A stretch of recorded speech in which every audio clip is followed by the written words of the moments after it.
Gente querida do meu coração, a paz.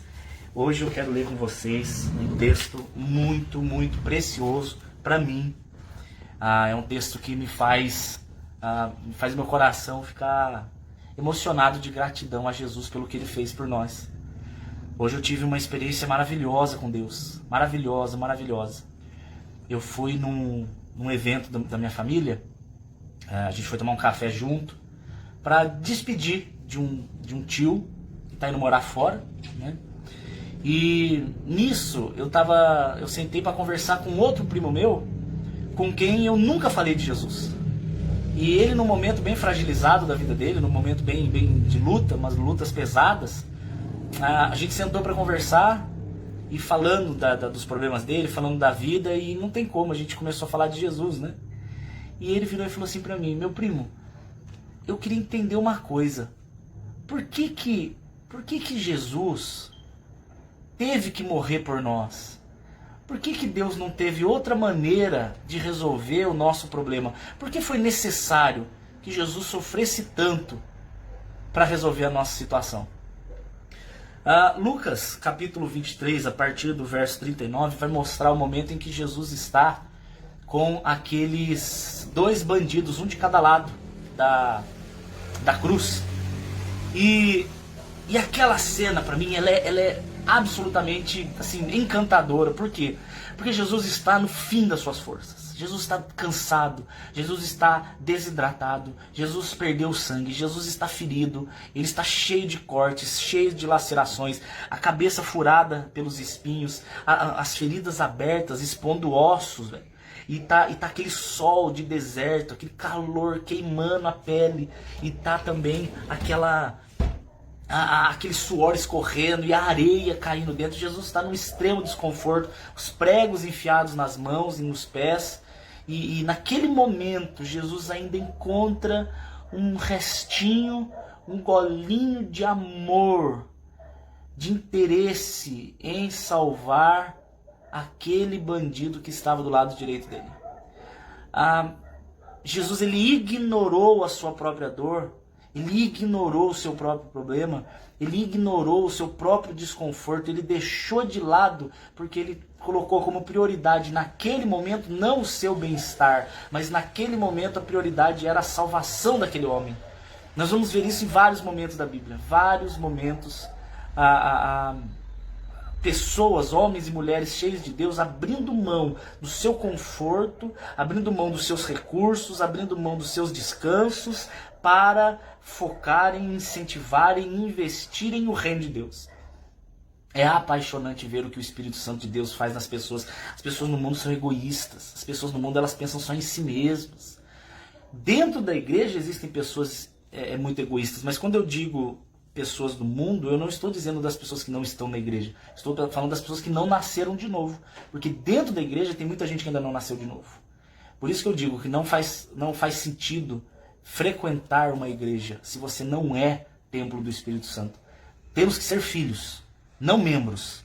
Não que nós devemos sair das igrejas, não estou dizendo isso. Devemos continuar, devemos andar em família. Mas o fato de eu ter um rótulo, o fato de eu ter uma placa, o fato de eu ser membro de uma denominação, isso não demonstra de forma alguma que eu sou filho de Deus. O que mostra que eu sou filho de Deus é quando eu nasci de novo. E o que é nascer de novo? É você ter um entendimento revelado pelo Espírito Santo de Deus do que Jesus fez por você.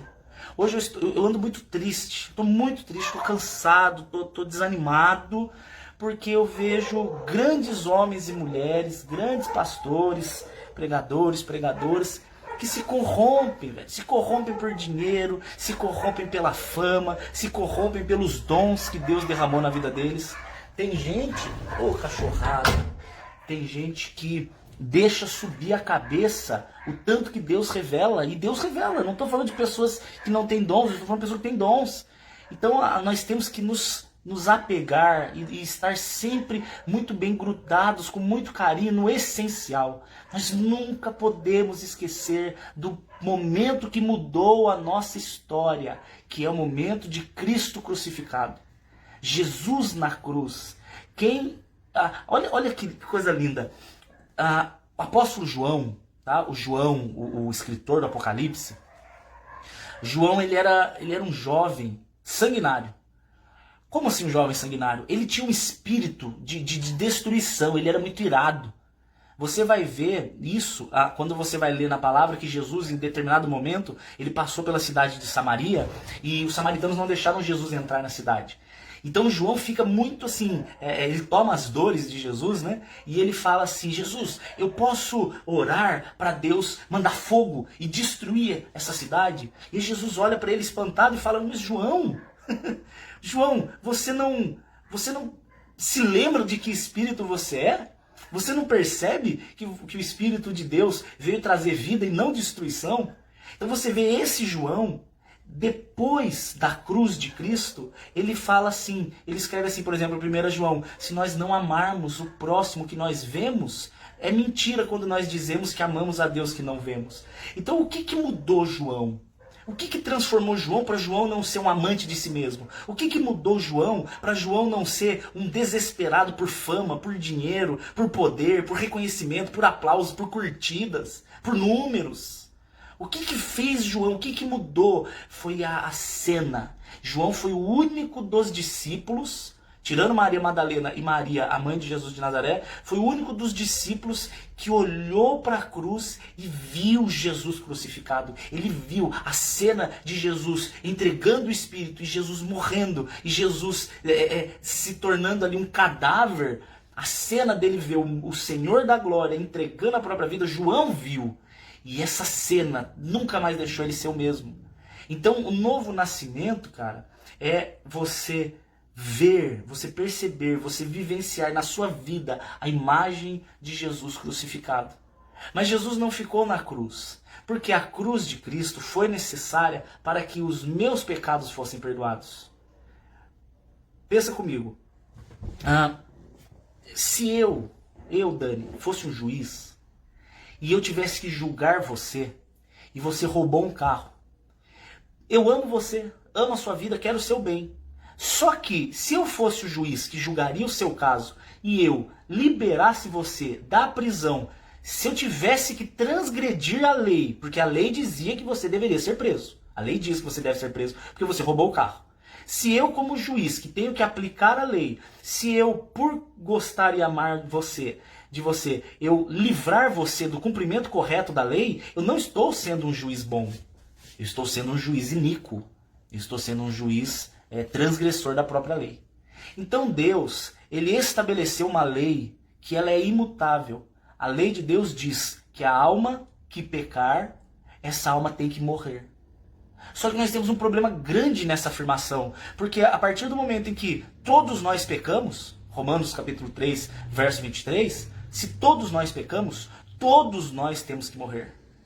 Se Deus ignorar as nossas transgressões, porque Ele nos ama, Deus se torna mentiroso, porque Ele disse que a alma que pecar, essa morrerá. Então Deus não pode ignorar o seu pecado. Ele não pode te salvar sem que a sua dívida seja paga, porque se Ele fizer isso, Ele estaria descumprindo a lei dele mesmo. Ele se tornaria mentiroso.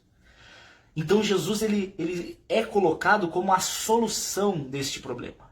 Jesus ele é colocado como sendo a única forma de que nós possamos ter os nossos pecados perdoados e que nós possamos permanecer vivos com Deus. Por quê?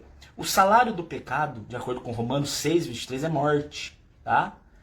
Então, se o salário de quem rouba um carro é ficar preso 3 meses, a pessoa que roubar um carro, ela tem que ficar presa 3 meses. Depois que ela ficar presa 3 meses, está paga a transgressão dela. É assim que a lei no nosso país funciona.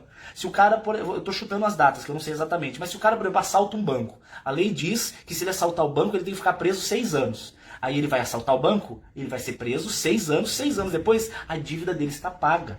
Né? Você já deve ter visto em algum filme, quando o guarda para, e aí ele pergunta pro cara, e aí tem passagem? Aí ele fala assim, já paguei minha dívida com a sociedade. Tá paga a dívida, tá paga. O salário daquela dívida é o pagamento daquela dívida. Só que o problema é que, para todos os pecados, seja pecados absurdos como uma pedofilia, sei lá, não vou dar exemplo porque eu não quero que ninguém pense no assunto, mas a própria pedofilia, que para mim é um dos absurdos maiores, é tão grave quanto mentir. Você mentiu, o mentiroso. Então o mentiroso e o pedófilo, o salário do mentiroso e o salário do pedófilo é morte. É o mesmo salário para os dois. Então por isso que as pessoas falam, não tem pecadinho e pecadão? Tem pecadinhos e pecadões. Mas independente disso, quem não vir a crer em Jesus vai morrer do mesmo jeito. Vai ser condenado do mesmo jeito. Então, na verdade, a cruz de Cristo é uma forma de Deus. Ele vem como homem, tá? Jesus é o Deus que se fez carne. Filipenses capítulo 2, a partir do verso 5. Tenham em vocês o mesmo sentimento que houve em Cristo Jesus. Sendo na forma de Deus, não usurpou ser igual a Deus. Antes, aniquilou-se a si mesmo, fazendo-se semelhante aos homens e achado como servo.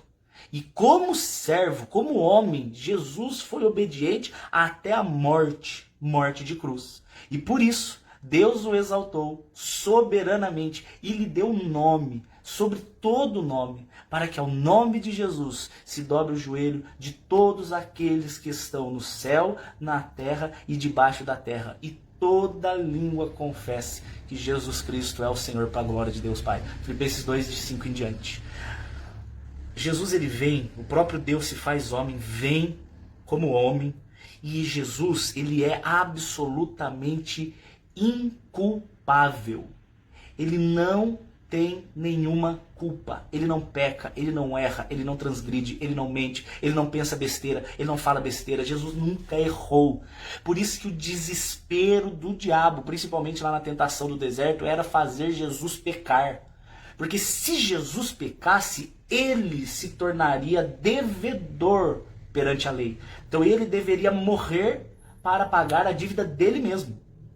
O salário do pecado é a morte. Então Jesus, se ele tivesse pecado, ele deveria morrer por causa do próprio pecado. Mas Jesus não erra.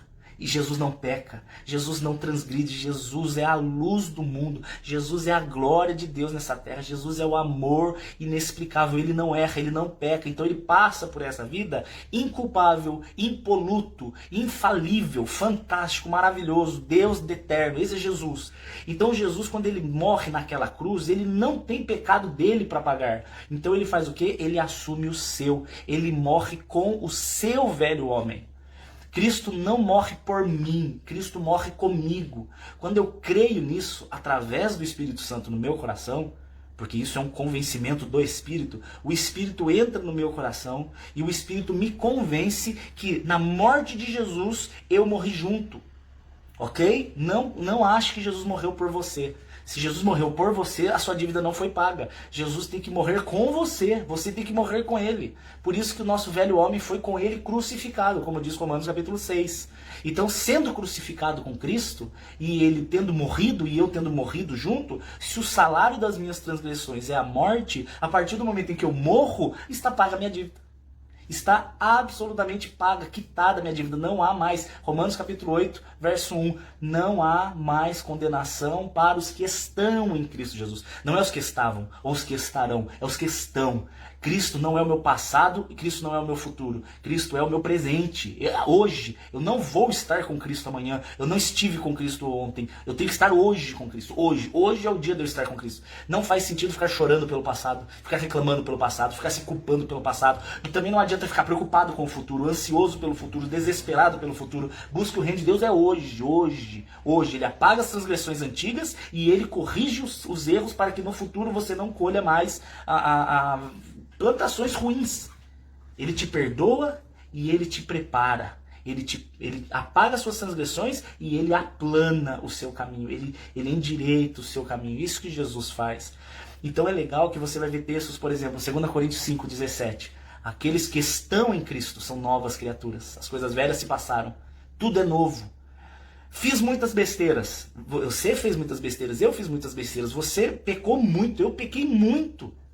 Mas quando Jesus vem, ele não morre por um ou outro pecado. Ele não morre por pecados. Jesus não morre por pecados. Jesus morre por pessoas. Jesus morre com a pessoa, com o devedor, com o transgressor, com o maldito que éramos. Nós, o nosso velho homem, morre com Cristo. Morrendo o homem, todo o pecado dele está morto junto. Não tem mais condenação, não tem mais dívida, não tem mais cobrança. Eu vou dar um exemplo muito bobo, muito simples. Vamos fingir que o pai dele, né, o seu Hélio, ele combinou comigo, a gente vai abrir uma loja de hambúrguer aqui em Taubaté. E aí o seu Hélio, eu tô lá em Brasília, imagina, tá? Presta atenção nessa figura. Eu estou com o seu Hélio lá em Brasília e eu convenço ele que nós vamos abrir uma hamburgueria em Taubaté e nós vamos ficar ricos. Ele acredita nisso, então ele pega 50 mil reais e dá na minha mão, ok? Não assinou contrato, nada, ele simplesmente confiou em mim e deu 50 mil reais. Eu tenho uma dívida com ele de 50 mil reais. Ele tem o direito de me cobrar dessa dívida. Eu sou o devedor, eu tenho que pagar esses 50 mil reais. Isso é o correto, eu tenho que devolver para ele esse dinheiro. Aí eu pego o carro para vir para cá e no meio do caminho capota o carro explode, eu morro queimado. Morreu. Queimou o Dani, queimou o carro, queimou o dinheiro. Pergunta, de quem que ele vai cobrar essa dívida? De quem que ele vai cobrar essa dívida? Não tem de quem ele cobrar. Por quê? Porque o devedor morreu. Se o devedor morreu, ele perdeu o direito de cobrar essa dívida. Então o Satanás que acusava o velho homem das nossas cobranças, das nossas dívidas, do que nós éramos devedores, quando nós morremos com Cristo, quando o velho homem morre com ele, Satanás perdeu todo tipo de acusação e o próprio Deus que estava irado não está mais. Porque a ira de Deus não é raiva. Ai, que raiva que eu tô de você. Não é isso. A ira de Deus, na verdade, a ira que Deus sente é porque ele precisa cumprir a justiça. É por isso que ele está irado, porque ele precisa cumprir a justiça. Enquanto a justiça não é cumprida, ele não descansa. No sentido de a ira dele não descansa. Então eu vou dar um exemplo. Alguém rouba a sua bicicleta. Enquanto essa pessoa não é pega pela polícia e a sua bicicleta é devolvida, você fica irada contra o bandido. Você fica irado. Por que você está irado? Porque existe uma injustiça que ainda não foi resolvida. Então Deus, quando ele olha o ser humano e ele vê que o ser humano ainda não teve a dívida paga pela morte, o que acontece? Deus fica irado. Então Deus está irado contra aquele que ainda não teve a justiça resolvida, a justiça feita.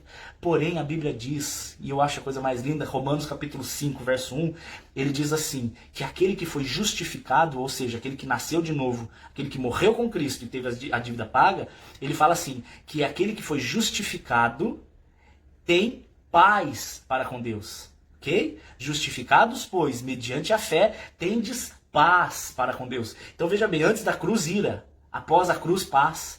Antes da cruz, necessidade que a justiça seja feita. Pós-cruz, paz e alegria, porque a justiça foi feita. Fomos feitos filhos. A cruz de Cristo separa a criatura pecadora do filho perdoado. A cruz de Cristo separa o maldito separado para o fogo eterno do filho bendito do meu Pai. Bem-vindo, bendito do meu Pai. A cruz separa. O amor de Jesus separa. Por isso que não tem outra maneira de ser salvo.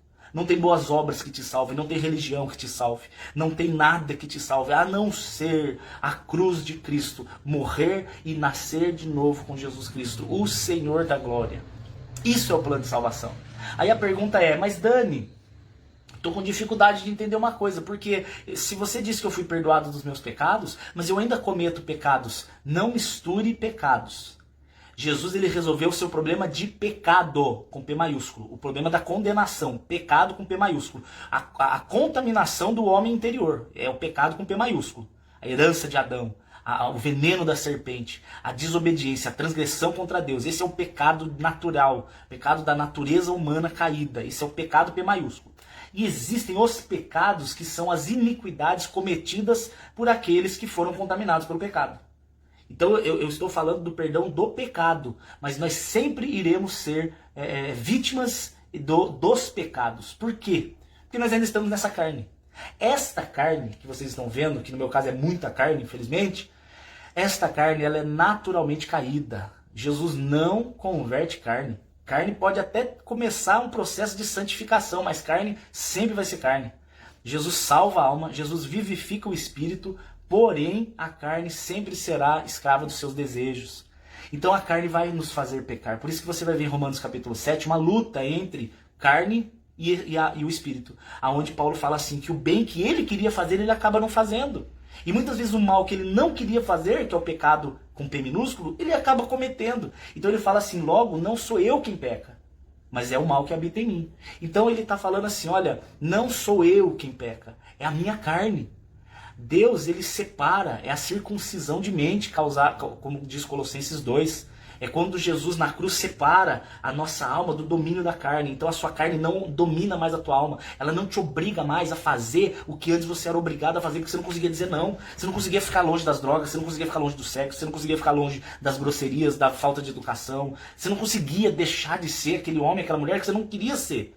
Por quê? Porque a tua carne dominava a tua alma. Mas quando Jesus chega na cruz e ele livra a tua alma do domínio da carne, a tua alma está livre. Por isso que conhecereis a verdade e a verdade vos libertará. É libertar desse domínio maldito da sua carne. Então a sua carne, ela não tem mais domínio sobre você. O pecado não mais terá domínio sobre vós. Está lá Romanos capítulo 5, capítulo 6.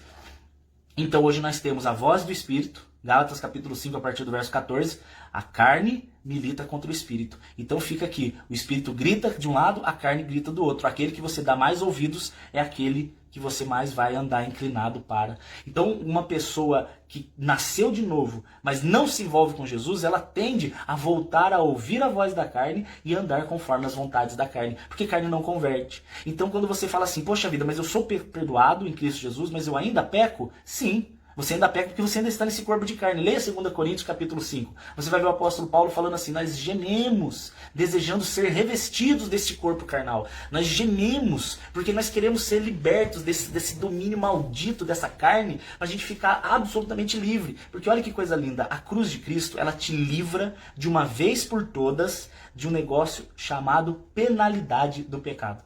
São os 3 P's. Primeiro, a cruz te livra da penalidade. A santificação, o processo, está te livrando do poder.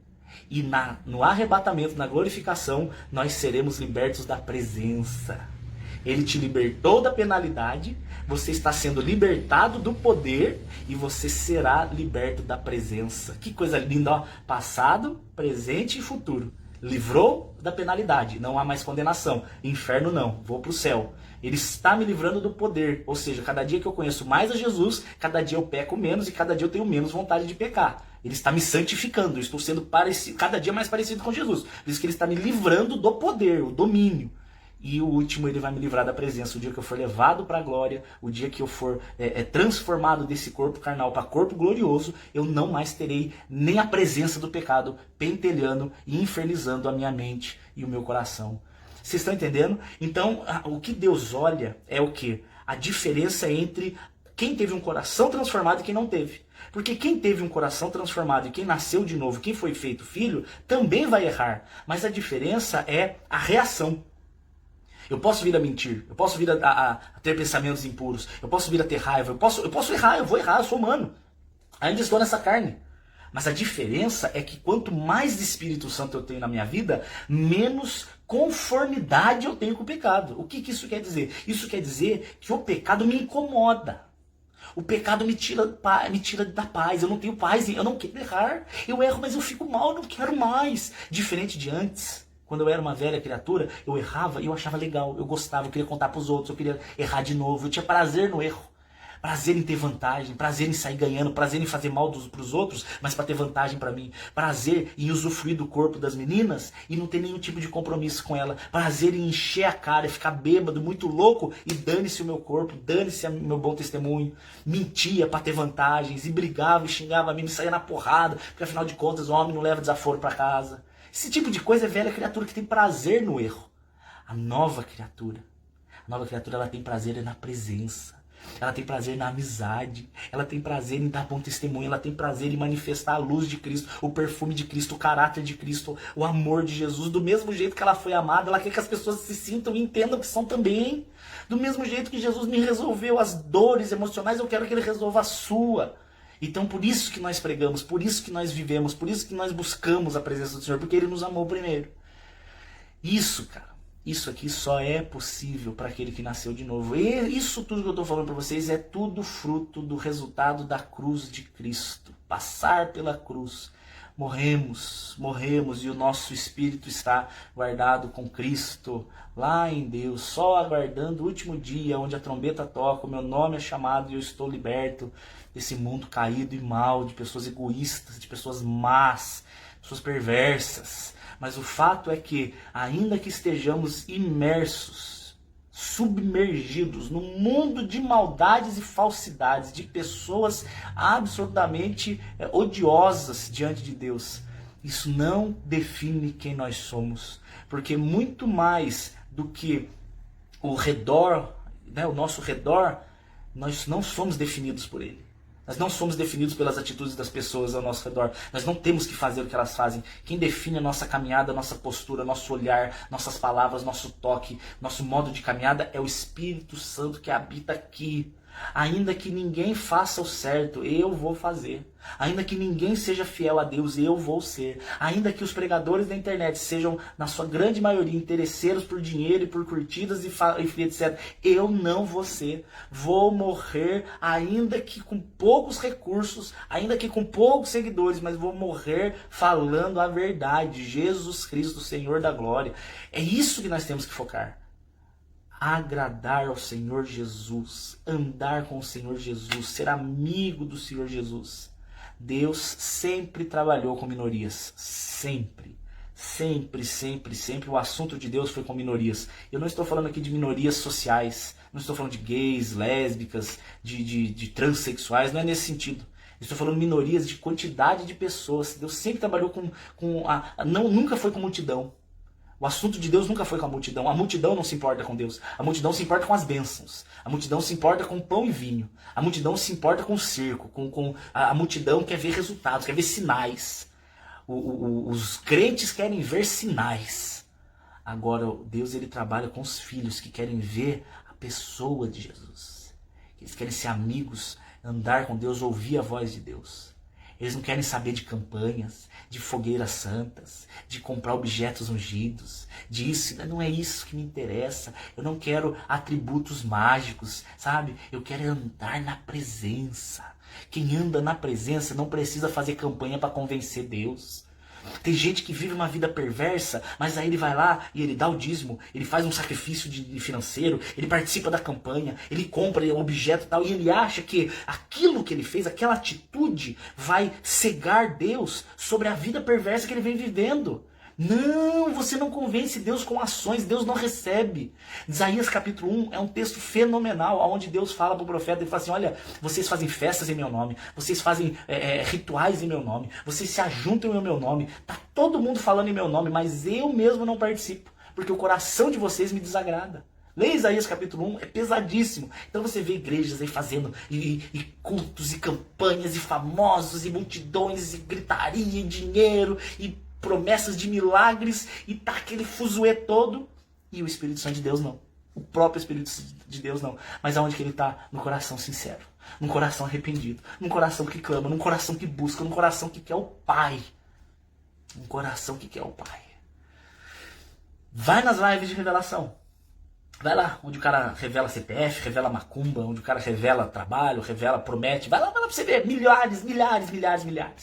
Vai nas lives de arrependimento, vai nas lives de conhecer a palavra, vai nas lives de buscar a pessoa de Jesus. Só os escolhidos. Só os poucos escolhidos. Só aqueles que Deus escolheu a dedo. Você é muito privilegiado. Muito privilegiado. Meu Deus do céu. Vamos lá pro texto que eu tenho 20 minutos, que era o que eu precisava. Lucas capítulo 23, a partir do verso 39. Um dos criminosos crucificados ao lado de Jesus o insultava, dizendo: se tu és verdadeiramente o Cristo, salva-te a ti mesmo e salva nós. Tá vendo? Ele queria ver sinais, ele queria ver provas. Eu quero ver provas visíveis. Eu quero ver o Senhor me curando. Aí eu creio. Eu quero ver o Senhor pagando a minha conta. Aí eu creio. Eu quero ver o Senhor me dando um carro novo. Aí eu creio.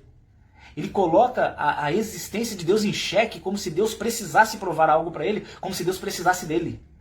Deus ele não precisa de nós precisamos dele. Deus não tem que provar nada para nós, somos nós que temos que pular no colo dele. Então, na verdade, ele vira e fala assim: prova para mim que você é o Cristo. Cristo não precisava provar nada para ele. Deus não precisava provar nada. Então, o outro bandido repreendeu o primeiro, dizendo: você não temes a Deus, nem estando na mesma condenação? Este cara, imagina Jesus e um bandido do lado direito e um bandido do lado esquerdo. O bandido do lado esquerdo, ele estava sendo herege, perturbando Jesus. O do lado direito, ao ver Jesus Cristo, a imagem de Jesus mexeu tanto com o coração dele, porque é impossível ver Jesus crucificado e não ser transformado. A cena mexeu tanto com ele que ele se tornou um cristão, ele foi convertido em segundo. Esse cara foi salvo pelo apito do juiz, aliás, ele foi salvo pouco antes do apito do juiz, né? Ele foi salvo ali nos 48 do segundo tempo. Porque a primeira prova que ele tem de conversão aqui, olha só como esse cara comprova conversão em atitudes, tá? Olha aqui. Primeiro, ele vira e ele prega, ele exorta o cara que está do lado. Ele exorta. Lembrando que cristão, de verdade, tem que exortar. Exortar não significa julgar. Não cause a exegese idiota de dizer que Mateus capítulo 7, verso 1, ao dizer não julgueis, está proibindo que você exorte pessoas. Ali Jesus está falando, não julgues naquilo que você também faz. Ou seja, não julgues para você não ser julgado. Ou seja, você chama o cara de bêbado, mas você também é bêbado, então você também vai ser julgado como bêbado. É isso que Jesus fala. Mas a palavra ensina que nós devemos exortar. Hebreus 3:13 é um texto clássico. Exortai-vos uns aos outros no dia que se chama hoje, para que nenhum de vós se endureça pelo engano do pecado. Exortar é puxar a orelha com amor, é falar, mano, você está errado. Isso que você está fazendo é pecado, não faça isso. Aí a pessoa, você vai exortar, isso já aconteceu comigo muitas vezes, inclusive pessoas famosinhas de internet. Você vai exortar com amor, você fala, cara, isso que você está fazendo está errado, não é assim que a Bíblia ensina. E a pessoa rejeita a exortação. Quando a pessoa rejeita a exortação, ela está sendo soberba, ela não está negando a você, ela está negando o próprio Deus. Quando Samuel, por exemplo, o povo chega para Samuel e fala assim, Samuel, nós queremos um rei. Samuel fica muito triste, porque Samuel era o juiz. E aí quando Samuel fica muito triste, ele vai orar e Deus fala, Samuel, não foi você que ele rejeitou, que o povo rejeitou. Foi a mim, porque eu que te usava, eu que era contigo. Se o povo rejeitou o teu juízo, é porque ele rejeitou o meu. Então não foi você que foi rejeitado, fui eu. Então fique tranquilo, bata as suas sandálias, lave as suas mãos. Deixa comigo, deixa que a vingança é minha, deixa que a correção é minha, deixa que o juízo e a justiça são meus. Então, exortar é uma necessidade, é uma forma de carinho. Não é amor você concordar com tudo que a pessoa faz. Não é amor você só passar a mão na cabeça e ignorar tudo que a pessoa faz. Amor de verdade reconhece quando necessário e exorta quando necessário. Temos que saber diferenciar todas as coisas. Tem hora que eu preciso exortar a minha esposa. Eu sei que ela não gosta, mas eu seria um péssimo marido se eu só elogiasse e se eu só incentivasse ela a fazer as coisas erradas. Por mais que fossem coisas erradas. Por medo de briga. Não, eu vou ficar quieto porque eu tenho medo de briga. Covarde. Estou sendo covarde como homem e covarde como pastor. Temos que exortar com amor. Então esse cara vira e ele fala pro outro, fala, cara, não blasfema, teme a Deus, você tá para morrer. Você vai morrer a qualquer hora. Você não pode viver uma vida bandida desse jeito. Você não pode viver desse jeito, cara. Você está errado. E aí, olha só, verso 41. Olha o que ele fala. Ele continua a exortação dizendo, nós... Desculpe. Aí ele fala assim pro cara do lado, nós, eu e você, olha aqui, na verdade é com justiça que recebemos o que os nossos feitos mereciam. Ou seja, eu e você estamos aqui sendo crucificados e nós merecemos, porque nós fizemos coisas erradas. Então, na verdade, esse cara reconhece a sua pecaminosidade. Ele vira pro cara, ele exorta, ó, para de blasfemar contra Deus. Segundo, eu e você merecemos o que estamos passando. Nós pecamos, nós erramos. O que nós fizemos é feio. Porque o que Deus tem pavor é de crente ou pecador que justifica os seus erros ao invés de se arrepender. Pessoas que ficam querendo explicar ou querendo justificar, jogando nas costas dos outros, ao invés de dizer, errei mesmo, não deveria ter feito, tem misericórdia de mim, Jesus. Ao invés de fazer isso, fica explicando, fica justificando, mas veja bem, foi culpa dele, ele me levou, ela me levou, porque não sei o que, a carne é fraca, e fica de desculpas em desculpas. O inferno está cheio de justificativas. No inferno está lotado de pessoas que se justificam, e o céu está lotado de pessoas que se arrependem. Glórias! Nós recebemos com justiça o que os nossos feitos mereciam. Mas este homem, este cara, Este aqui, o Deus Criador maravilhoso, este aqui não fez nada. Esse cara exortou, este cara reconheceu a sua pecaminosidade e este cara, ele olhou para Jesus e falou, ele não merece o que está passando. O bandido, cara, em questão de minutos, ele reconheceu, primeiro, que era blasfêmia contra Deus. Ele pregou o evangelho, ele exortou, ele falou pro bandido do lado de lá, cara, para de blasfemar. Você tá prestes a morrer, presta atenção, você vai ser condenado, cara. Para de falar tanta besteira. Aí depois ele fala, a gente merece essa cruz aqui. Eu e você merecemos, nós erramos, nós pecamos, falhamos. Ele não justifica o pecado, ele confessa o pecado. E terceiro, ele reconhece a pureza e a divindade de Jesus. Este não merece nada do que está sendo feito. Ele é santo, ele é inocente. Ele é quem ele diz que é. Ele creu que Jesus Cristo era o Messias. Olha o que ele fala no verso 42. Então disse a Jesus, Senhor. Tantos que chamavam Jesus de mestre, tantos que chamavam Jesus de beberrão, de demônio, de Beelzebu. Jesus ouviu tudo que é tipo de coisa. As pessoas que chamam Jesus de mestre não o chamam de Senhor, mas aqueles que chamam Jesus de Senhor também chamam de mestre. Mas muitos só reconhecem Jesus como mestre. Quem que é mestre? É um cara inteligente, é um cara que fala coisas bonitas, é um cara que eu gosto dele, eu tenho simpatia por ele, mas eu não me submeto a ele, eu não obedeço a ele, eu não entrego a minha vida para ele, porque ele não é o meu Senhor. Chamar Jesus de Senhor é um outro patamar. Vai além do considerar Jesus um cara legal. Senhor, ele se submete a Jesus de uma forma que ele reconhece. Eu sei quem Jesus é. Eu reconheço, eu creio que ele é Deus. Eu entrego a minha vida para ele. Ele vira e fala para Jesus, Senhor, lembra de mim quando entrares no teu reino. E respondeu Jesus, em verdade, eu te digo, que hoje ainda estarás comigo no paraíso. Hoje ainda você estará comigo no paraíso. Vocês conseguem imaginar a sensação de alívio daquele homem, de estar pregado numa cruz, com as mãos presas por ferros, os pés presos, a respiração ofegante, sangue escorrendo. Ele sabe que a morte é uma questão de horas, ele vai morrer. E naquele momento de desespero, ele não pode sair dali, ele não pode voltar para a família dele, ele não tem como tomar um banho, ele não tem como sentar e tomar um copo d'água, trocar de roupa, deitar para descansar, ele não tem mais chance. O próximo passo dele é morrer e ser lançado numa cova comum, numa cova fedida, cheia de verme. Esse é o futuro dele, não tem como mudar isso. Futuro terreno. Então ele, naquele desespero, naquela angústia, ele prega o evangelho, ele reconhece a sua pecaminosidade e ele reconhece a santidade de Jesus e ele crê que Jesus é o Senhor, ele crê que Jesus é a vida eterna, porque ele fala para ele, lembra de mim hoje, lembra de mim no paraíso. E aí nesse pandemônio aí, nessa pandemia mental de aflições, ele ouve a voz doce do Senhor. Hoje mesmo você vai estar comigo no paraíso.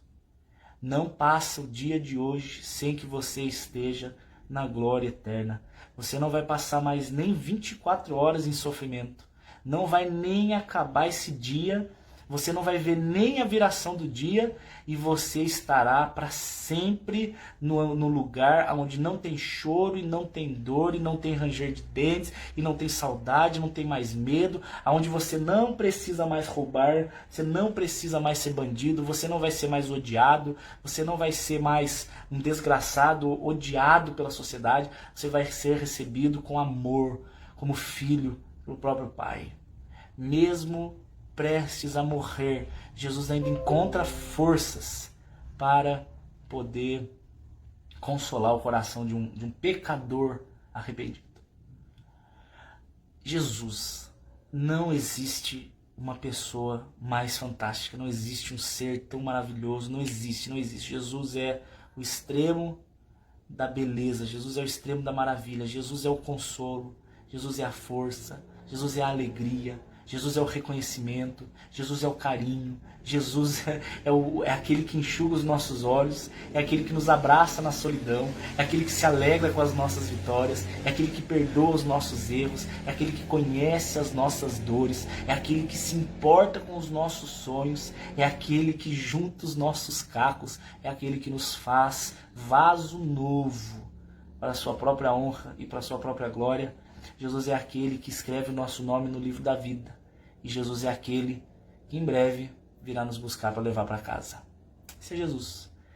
Jesus, o nosso Deus maravilhoso. Deus abençoe. Quero orar por vocês. Senhor Jesus, quero orar agora pelas almas cansadas, pelas almas aflitas. Quero orar agora, Senhor, profetizando no seu nome, que os remanescentes fiéis, aqueles que ainda não se dobraram, Pai, serão agora, em nome de Jesus Cristo, serão agora revestidos de uma alegria, de uma esperança. Vai dar certo. Eu não sei como e não sei quando, mas eu sei que vai dar certo, porque eu sei que o Senhor está na história, e quando o Senhor está na história, até o velório é transformado em festa. Aonde Jesus chega, a história é transformada, o velório vira festa diante de Jesus. Pai, guarda os remanescentes, Pai.